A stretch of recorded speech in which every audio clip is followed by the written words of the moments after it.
Whisper design team. I'm also combining this with May I Scraplift You, and I thought it would be fun to go ahead and scraplift a Wild Whisper Design Team alumni. So I'm scraplifting the uber talented, lovely Karla. I know her in real life, which is so cool. And she's a really fantastic lady. So her social media links are down below. Please go and check her out, show her some love. I'm just showing you guys here. I kind of restocked some of my favorite kind of staple Wild Whisper collections. There's some Pambray in there, and the floral collection, and there's a Nicole Wright collection.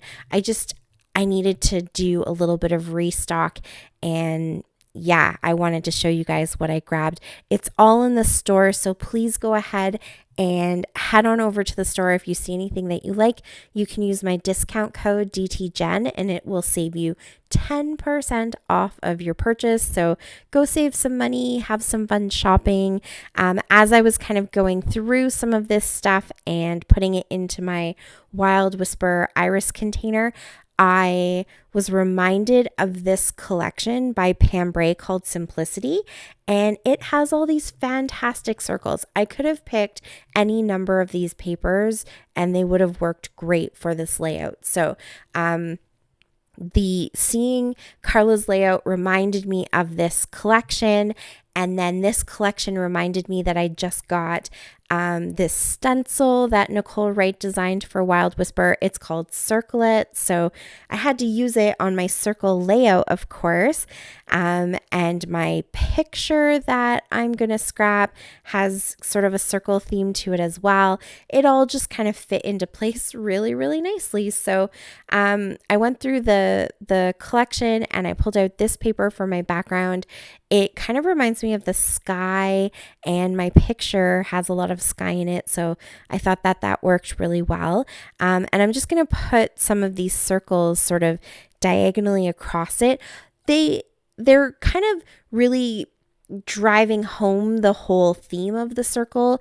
It's sort of one of those things where I thought if I'm going to go for it, I might as well go all in and do as many circles as possible. But I also kind of like that this texture paste isn't super opaque, and so they give a bit of a kind of cloudy feel to the background, and they just break up some of those stripes, which are so prominent. And that's sort of the other theme. So you'll see basically everything that I do on this layout is either a circle or it's sort of a long rectangle that is horizontal. So those sort of repeating patterns, I guess you could say, and those circles kind of break that up a little bit. So while that's drying, I'm going to punch out these flowers, the perfect circles for this layout. The punch that I have here is a Creative Memories punch. I don't know the exact size of it. It's less than 2 inches, maybe like 1 and 1.5, but it might not be that standard, but it just happened to be the exact right size for these cute flowers, so I went with it. There's just the tiniest little border around them. They all fit into the punch perfectly, so that's great. Yay. So you can see here, I just punch out enough because I know obviously I have that section of the paper that's going to be taken up by the horizontal kind of photo cluster, I guess you could say. So I just cut out enough to kind of go around that. And here is my picture. And so there you can kind of see the circular element to the photo. We're at the amusement park, and I can't remember the name of this ride. I don't know if I ever actually knew the name of this ride, but it's the one where they sit on this little kind of, I don't know, swinging, hanging seat. And then there's the canopy above them that obviously is a circle, and then they go in a giant circle and kind of tilt and go up high and then come down low kind of thing, and it goes at varying speeds. So there's lots of just circles kind of going on in the picture too, so everything really fell into place. So that picture is what I'm going to use. The purple in this paper that you see behind the one I'm cutting out, just happened to match the purple of that canopy or whatever you want to call it. It just happened to match it perfectly. So yeah, lots of really great kind of little coincidences that happened while I was putting this layout together that just made everything fall into place. I could have used the back of this paper too, actually. It's the same purple and it has little circle kind of wreaths with darker purple flowers there, you can see, but I just thought that might have been a little bit too busy. So I'm going to go with the more solid purple color, and I just wanted a little pop of something, little pop of color to add kind of a personality to it. So I just used the front page of the collection that shows you a sampling of all of the patterns. I do that quite often with the Wild Whisper papers. Why not? That paper actually works so well to add color, and all the colors obviously match, so might as well use it up. And so it's just a really thin little border around that purple paper, just because my picture is sort of just one photo, whereas Karla had two pictures, and then she adds a die cut. It's an ice cream truck. And I am adding a die cut, as you can see here, but it's a little bit more plain. And again, it's sort of more of a solid color. And so I just wanted to add a few extra little details or a few extra little elements of interest into my photo cluster, because I don't have those elements, I guess you could say. I don't really have them in the photo as much as Karla did. I hope that makes sense.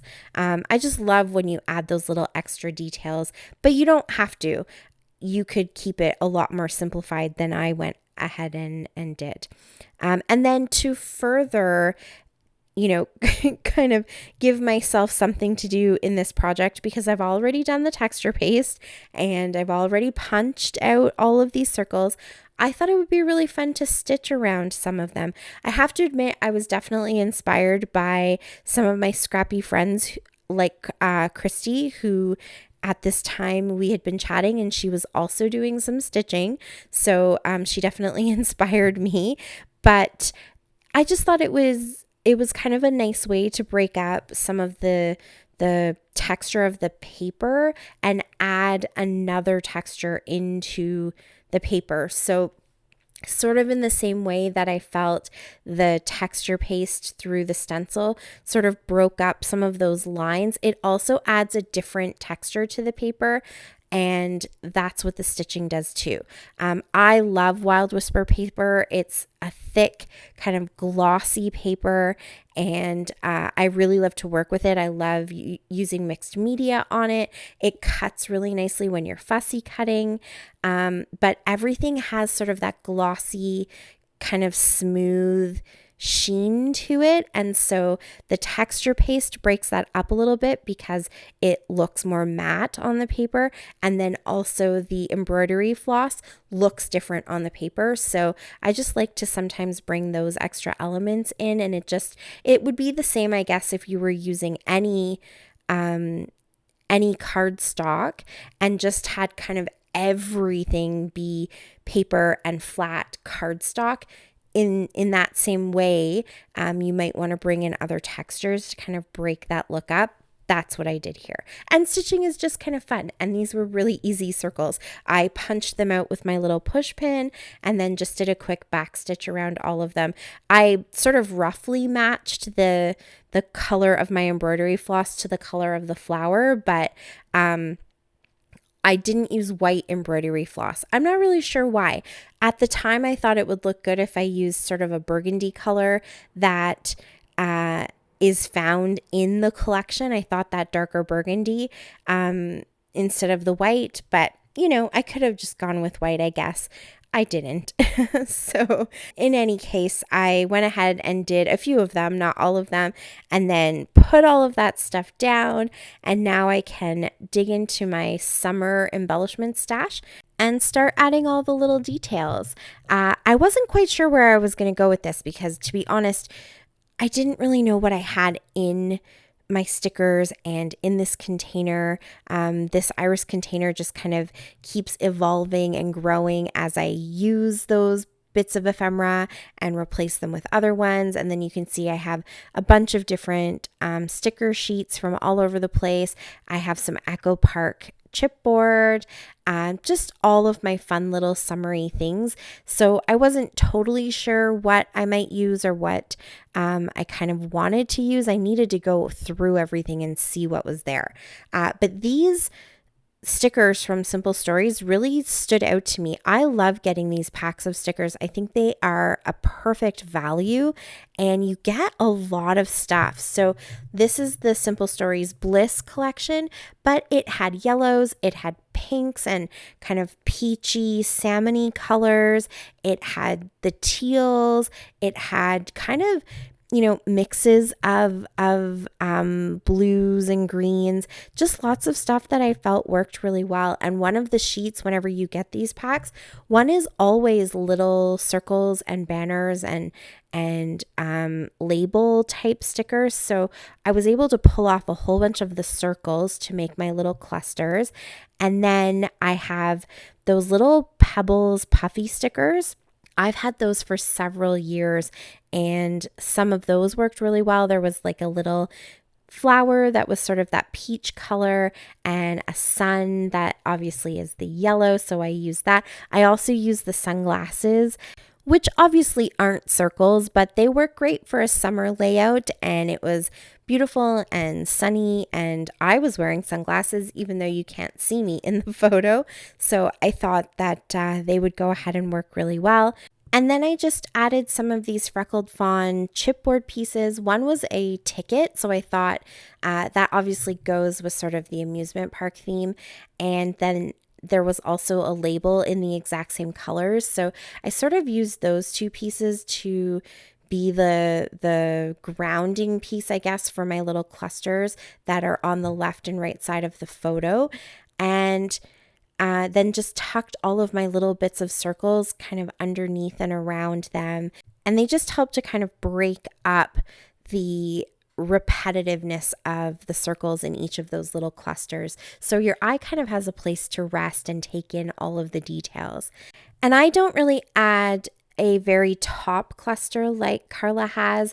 I did kind of test out a couple of larger dark words to see if something would fit, and I didn't really have anything that I felt looked right and fit with the layout. So I just popped my little title from the Simple Stories stickers. It says Happy Life, and it matched that kind of peach colored flower. So I popped it on there and added a couple of peachy embellishments. So that's all sort of monochromatic right there. And I'm just going to call that good. I think I have enough, fun little details and bits and pieces going into it, so I didn't really need to add anything else. And my final touch was I went through all of my Wild Whisper sequins that are designed by Spiegelmom Scraps and found ones that matched all of the flower circles and then just popped those all on. So each little circle has its own different sequins and a little bit of different personality and lots of extra texture and shimmer and shine. And that's it. That is my layout. This was so fun to put together. I used so many different techniques and just love how bright and happy Pam's papers are. So definitely add this collection to your cart and remember my discount code so you can save some money. Check out all the links below for everyone playing along with May I Scraplift You. And thank you so much for watching. I really, really appreciate it. Click subscribe if you haven't already. And until next time, happy scrapping. Bye.